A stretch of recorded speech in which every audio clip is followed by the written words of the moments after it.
اعوذ باللہ من الشیطان الرجیم، بسم اللہ الرحمن الرحیم۔ الحمد للہ رب العالمین، والصلاة والسلام علی سید المرسلین وخاتم النبیین، اما بعد۔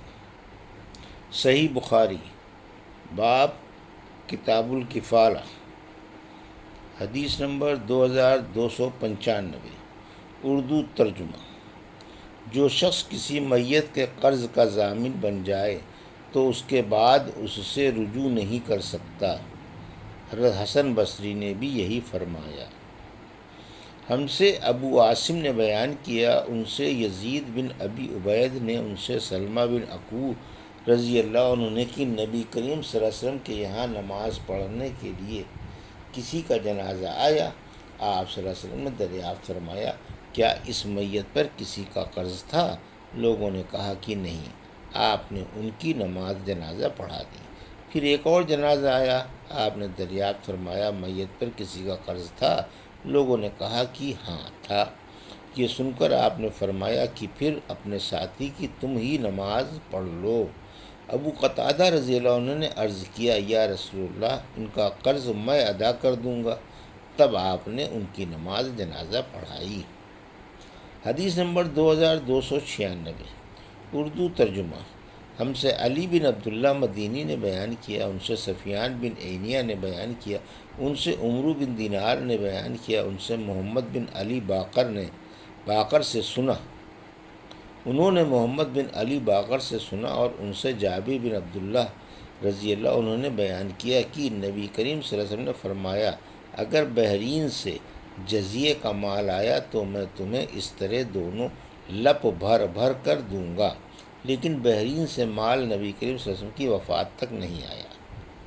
پھر جب اس کے بعد وہاں سے مال آیا تو ابو بکر رضی اللہ عنہ نے اعلان کرا دیا کہ جس سے بھی نبی کریم صلی اللہ علیہ وسلم کا کوئی وعدہ ہوا ہو یا آپ پر کسی کا قرض ہو، وہ ہمارے یہاں آ جائے۔ چنانچہ میں حاضر ہوا اور میں نے عرض کیا کہ نبی کریم صلی اللہ علیہ وسلم نے مجھ سے یہ وہ باتیں فرمائی تھیں جسے سن کر حضرت ابو بکر رضی اللہ عنہ نے مجھے ایک لب بھر کر دیا۔ میں نے اسے شمار کیا تو وہ 500 کی رقم تھی۔ پھر فرمایا کہ اس کے دگنا اور لے لو۔ حدیث نمبر 2297، اردو ترجمہ۔ نبی کریم صلی اللہ علیہ وسلم کے زمانے میں حضرت ابوبکر رضی اللہ عنہ کو ایک مشرک کا امان دینا اور اس کے ساتھ آپ کا عہد کرنا۔ ہم سے یحییٰ بن بکیر نے بیان کیا، کہا کہ ہم سے لیث بن سعد نے بیان کیا، ان سے عقیل نے کہ ابن شہاب نے بیان کیا، اور انہیں عروہ بن زبیر نے خبر دی کہ نبی کریم صلی اللہ علیہ وسلم کی زوجہ مطہرہ حضرت عائشہ رضی اللہ عنہا نے بیان کیا کہ میں نے جب سے ہوش سنبھالا تو اپنے والدین کو اسی دین اسلام کا پیروکار پایا۔ اور ابو صالح سلیمان نے بیان کیا کہ مجھ سے عبداللہ بن مبارک نے بیان کیا، ان سے یونس نے، اور ان سے زہری نے بیان کیا کہ مجھے عروہ بن زبیر نے خبر دی، اور ان سے عائشہ رضی اللہ عنہا نے بیان کیا کہ میں نے جب ہوش سنبھالا تو اپنے والدین کو دین اسلام کا پیروکار پایا۔ کوئی دن ایسا نہیں گزرتا تھا جب رسول اللہ صلی اللہ علیہ وسلم ہمارے یہاں صبح و شام دونوں وقت تشریف نہ لاتے ہوں۔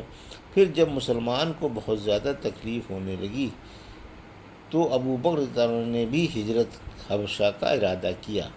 جب آپ برق غماد پہنچے تو وہاں آپ کی ملاقات قارہ کے سردار مالک ابن دغنہ سے ہوئی۔ اس نے پوچھا، ابو بکر کہاں کا ارادہ ہے؟ ابو بکر رضی اللہ عنہ نے اس کا جواب یہ دیا کہ میری قوم نے مجھے نکال دیا ہے، اور اب تو یہی ارادہ ہے کہ اللہ کی زمین میں سیر کروں اور اپنے رب کی عبادت کرتا رہوں۔ اس پر مالک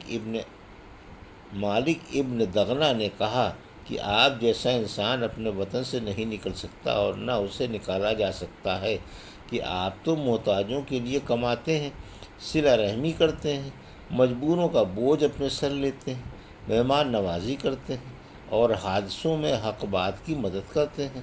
آپ کو میں امان دیتا ہوں، آپ چلیے اور اپنے ہی شہر میں اپنے رب کی عبادت کیجیے۔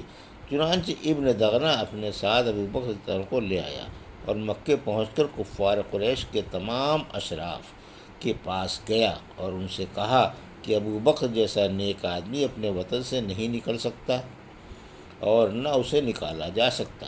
کیا تم ایسے شخص کو بھی نکال دو گے جو محتاجوں کے لیے کماتا ہے اور جو صلہ رحمی کرتا ہے اور جو مجبوروں اور کمزوروں کا بوجھ اپنے سر پر لیتا ہے اور جو مہمان نوازی کرتا ہے اور جو حادثوں میں حق بات کی مدد کرتا ہے؟ چنانچہ قریش نے ابن دغنہ کی امان کی مان لی اور حضرت ابو بکر رضی اللہ تعالیٰ عنہ کو امان دے دی۔ پھر ابن دغنہ سے کہا کہ ابو بکر کو اس کی تاکید کر دینا کہ اپنے رب کی عبادت اپنے گھر ہی میں کر لیا کریں، وہاں جس طرح چاہے نماز پڑھیں اور قرآن کی تلاوت کریں، لیکن ہمیں ان چیزوں کی وجہ سے کوئی ایذا نہ دیں اور نہ اس کا اظہار کریں، کیونکہ ہمیں اس کا ڈر ہے کہ کہیں ہمارے بچے اور ہماری عورتیں فتنے میں نہ پڑ جائیں۔ ابن دغنہ نے یہ باتیں جب حضرت ابو بکر رضی اللہ عنہ کو سنائیں تو آپ اپنے رب کی عبادت گھر کے اندر ہی کرنے لگے، نہ نماز میں کسی قسم کا اظہار کرتے اور نہ اپنے گھر کے سوا کسی دوسری جگہ تلاوت کرتے۔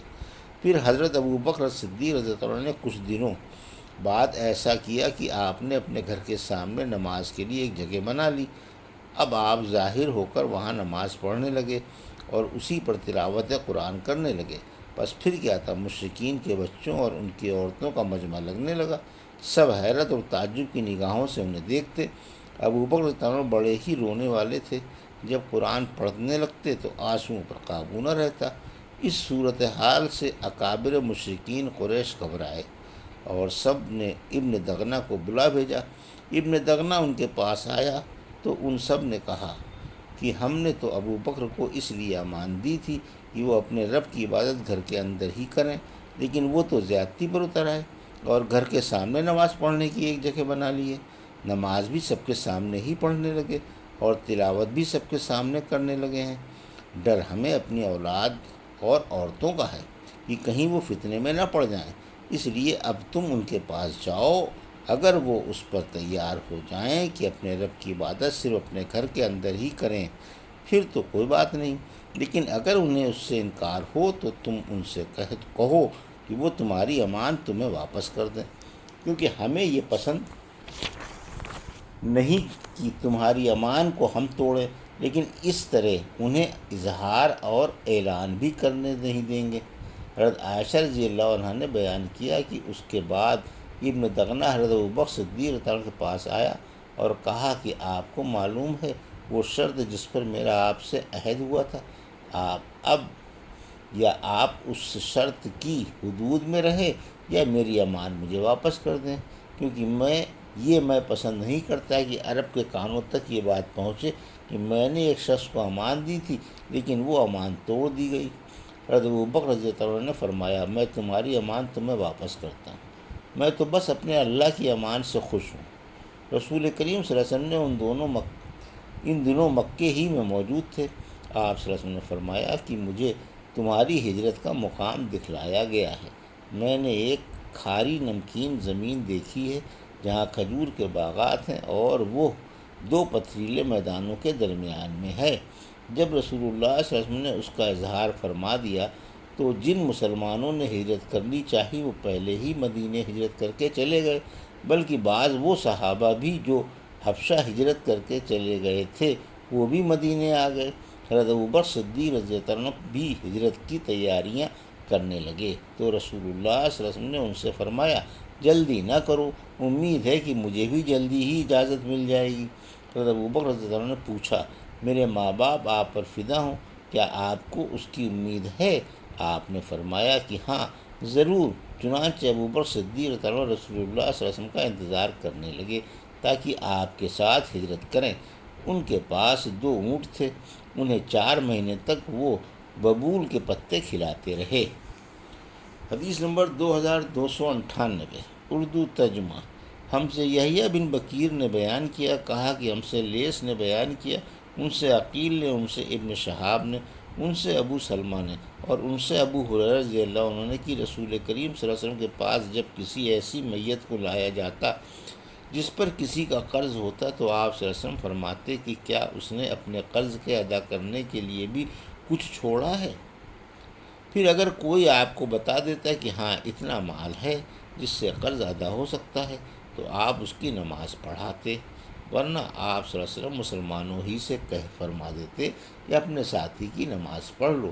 پھر جب اللہ تعالیٰ نے آپ صلی اللہ علیہ وسلم پر فتح کے دروازے کھول دیے تو آپ صلی اللہ علیہ وسلم نے فرمایا کہ میں مسلمانوں کا خود ان کی ذات سے بھی زیادہ مستحق ہوں، اس لیے اب جو بھی مسلمان وفات پا جائے اور وہ مقروض رہا ہو تو اس کا قرض ادا کرنا میرے ذمے ہے، اور جو مسلمان مال چھوڑ جائے وہ اس کے وارثوں کا حق ہے۔